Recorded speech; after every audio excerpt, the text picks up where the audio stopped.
11. Clever boy. Tiny came to an open door and found the source of the snoring.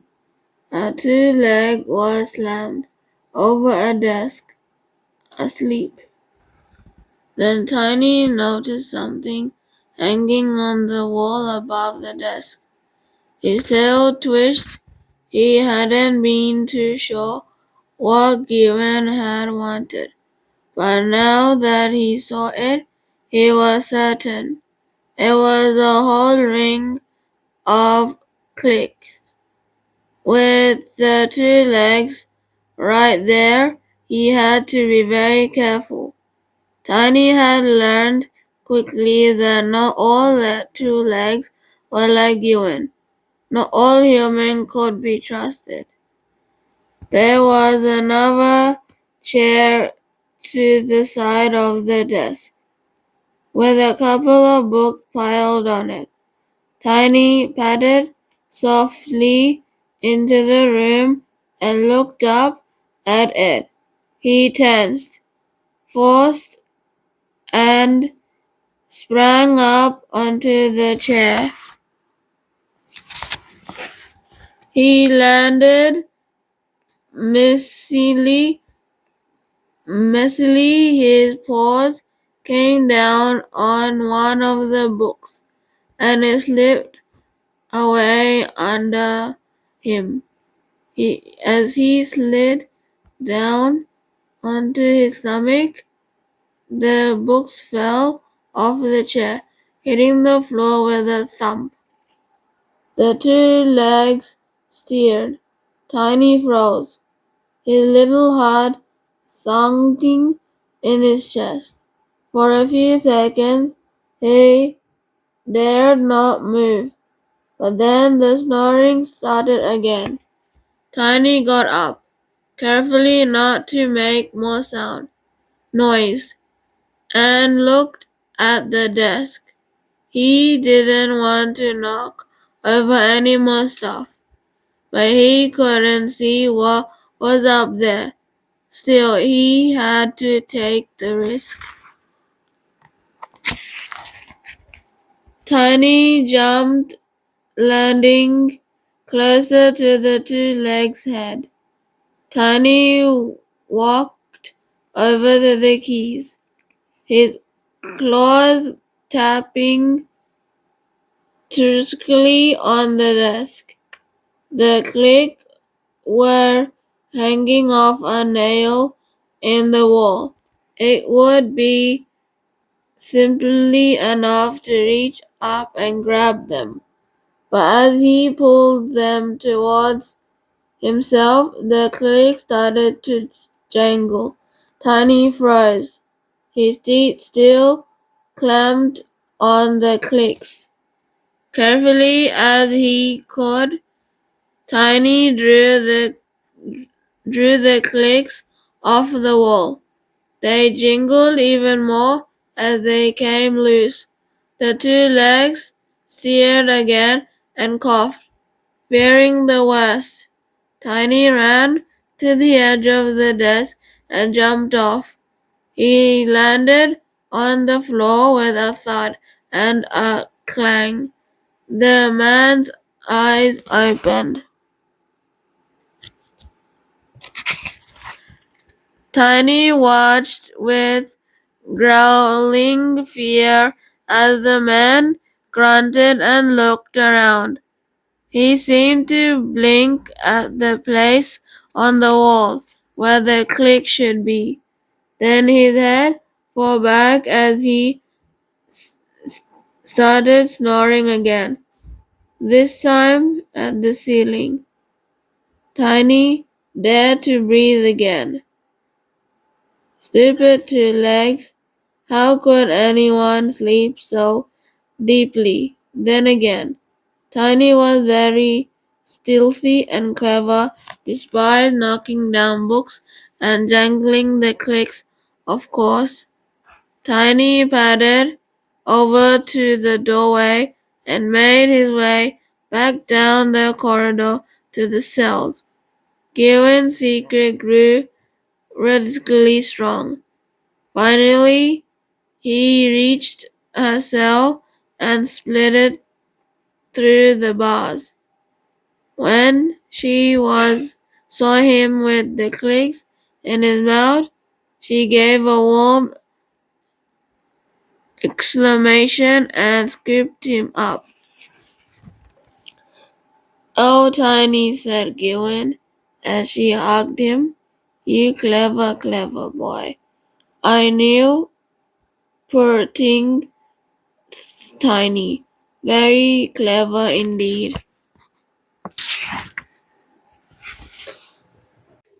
12. Smash! Rufus couldn't believe his eyes. "Oh my God, your dog is so smart." "Shush," I hissed. "If they find you out of your cell, you will be in so much trouble," Rufus whispered. "That's why I am not going to hang around waiting to be caught," I said irritably.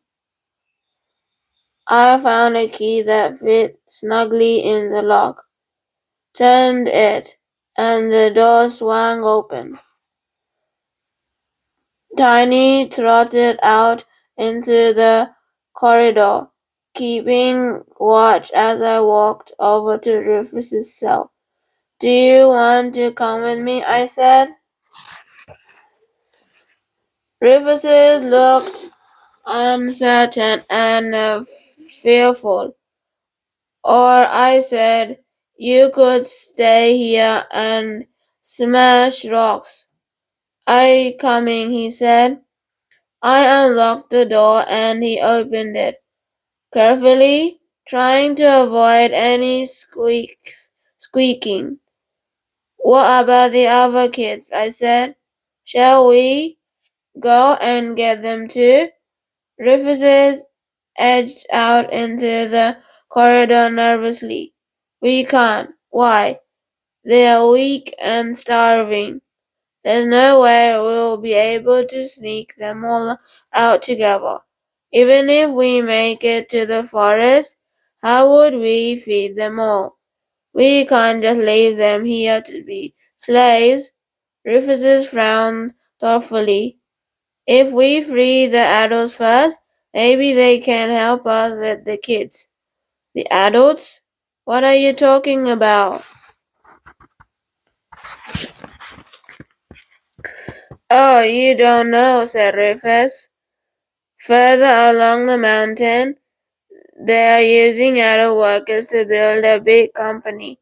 My mom and dad are there. His parents were close by. If that was true, maybe my own were there too." I quickly reached into my shirt and pulled out my locket. "These are my parents," I said. "Have you seen them?" I tried to keep my voice steady, but I was desperate for the answer. Rufus frowned at the photo. Every second until he answered felt like a year. Eventually he said, "Ah, yes, I have." I almost screamed with excitement. "I can't believe it." I began shaking. "My parents after all this time, so close by, and I haven't even known." Since I'd been captured, my only thought had been getting back to the pack. Now I was flooded with 100 memories of my parents and my sister. My mind started swirling with thoughts of mom and dad, of how they would have to let me keep their dogs. And when this whole thing was over, we'd all be together, all of us. "Are you sure?" I said. Rufus gave a little nod. "What about her?" I said, pointing at my sister. "Have you seen Kate?" Rufus coughed. "There's no kids over there. She would be in the camp if she was anywhere.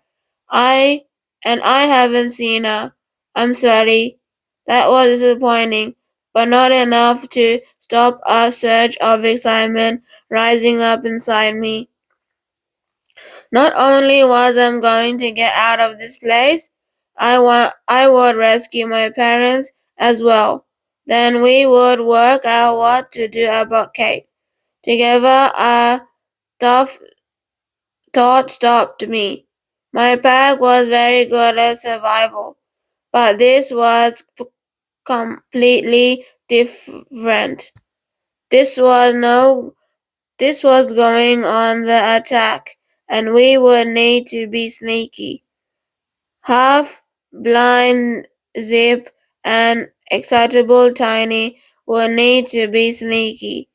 I looked at Tiny, who was clearly still pleased with himself. Forget the key. We would do this. We could do this. I needed to get my dogs, I said. Then we are going to free the adults. Rufus's went pale. But how can we do that? There's only the two of us. He seemed a bit frighty. Freeing the adults had been his idea, but now he didn't want to follow through. Hesitation could be the difference between bringing down prey and becoming prey yourself. Was Rufus going to slow us down? Maybe. But it didn't matter. I needed his knowledge. Come on, I said firmly. I picked up Tiny and walked off down the corridor. After a moment, Rufus followed. We reached Baldy's open office door. He was still in these snoring away. The other offices were dark under their closed doors. I mentioned for Rufus to wait. What are you doing? He mouthed at me. I creeped into the office.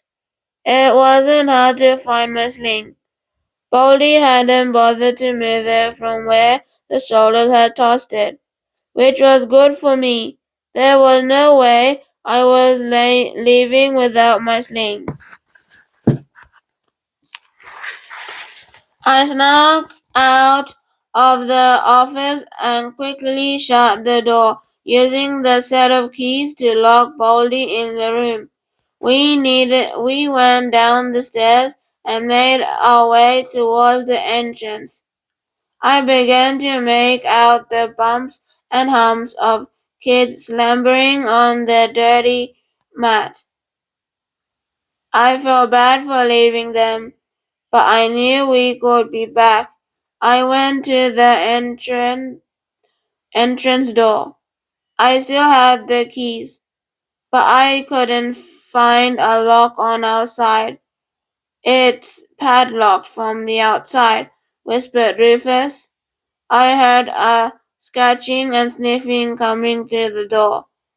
There was a low growl, which I instantly recognized. Sunrise, I hissed. It's me. We can't open the door. I tapped on the door where I thought the padlock would be, although I wasn't quite sure how that would help my dogs. Suddenly there was a very heavy impact against the door, and it shook in its frame. A second later, another brawl came, and I recognized an accompanying gust as Bruce. They were trying to smash in the door. Back up, I whispered to Rufus. The thuds came repeatedly, and I hoped my dogs wouldn't hurt themselves.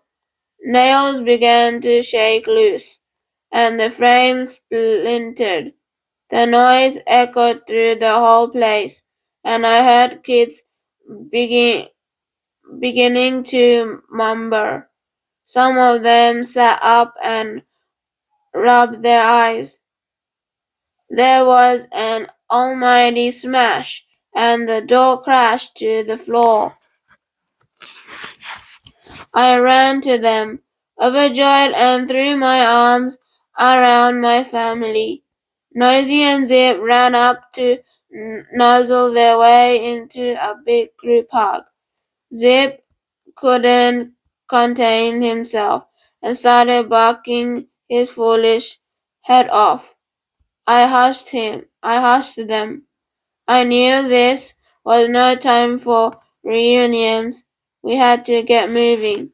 We heard a thump upstairs and shouting sound from every direction outside. Come on, I said. I got to my feet and ran out the door. My pack circled around me, and I glanced back to make sure that Rufus was following. He looked nervously at Brooks, who was running by his side, and Brooks looked back at him. Who is this guy?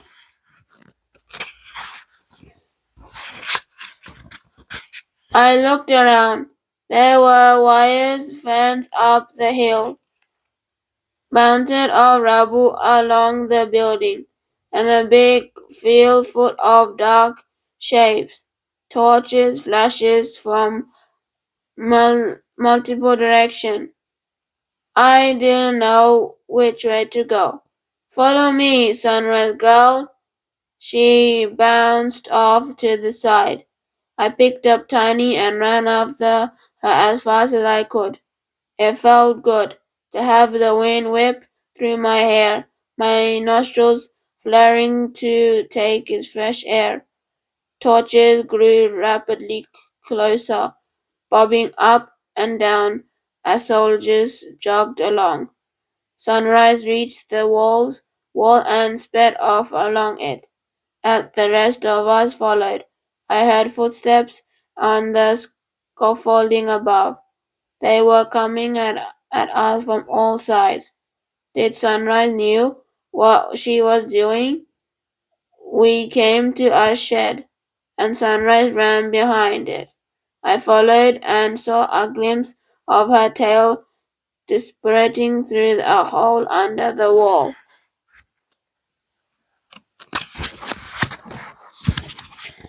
I dived after her, realizing Tiny just before I hit the ground. The little dog shot forward from my hands and through the hole. I landed hard, but there was no time to be winded. I dragged myself on my belly through the dirt. My hands felt grass on the other side, and I pulled myself up. I turned at Noisy, Bruce, and Zip burst up from the hole one after another. The soldier shouted grew louder on the other side. Rufus, I hissed. Rufus' hand appeared, reaching out. I grabbed it, but I couldn't pull him through. My legs stuck, he yelled. Quick dogs, I shouted. The dogs ran in to clamp down on Rufus' sleeve, and we all backed up together. He glanced up, terrified to see so many teeth pulling on him, but they only held him by his cloth. A moment later, we reckoned him, wreckaged him free, and he slid out of the hole onto the grass. Rufus suggested struggled to his feet, grasping into the forest. I said, and together we ran for the trees. I was used to the forest at night, but Rufus wasn't. As we ran, I heard him cry out, bumping into branches and rocks. I dropped back and caught his arm. I'll guide you, I said, but we have to move quickly. I steered him around obstacles and pushed him pretty hard. He kept saying things like, oh, and ouch, but I needed him to keep moving. Sunrise growled at him. Make him be quiet. Is that an actual wolf? Said Rufus, his mouth hanging half open. Her name is Sunrise, and she wants you to be quiet, I said. We ran on the silence, and after I'd got well, we were deep in the forest. Hold up, I said, noticing that Rufus could run no longer. Thankfully, we were far enough away that I felt we could stop. We need to rest. The dogs circled around, looking up at me. I dropped to my knees and flung out my arms.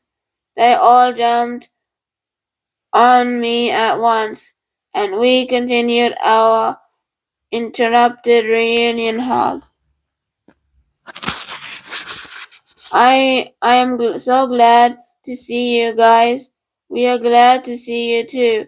I'm so happy. I want a break. No zip, no barking, just hugging. Eagle screeched from above.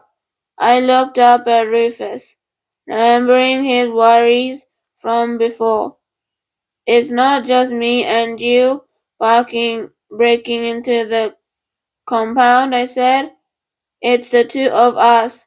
Plus, I nodded at my ragtag pack of dogs, nuzzling me and licking my face. Them.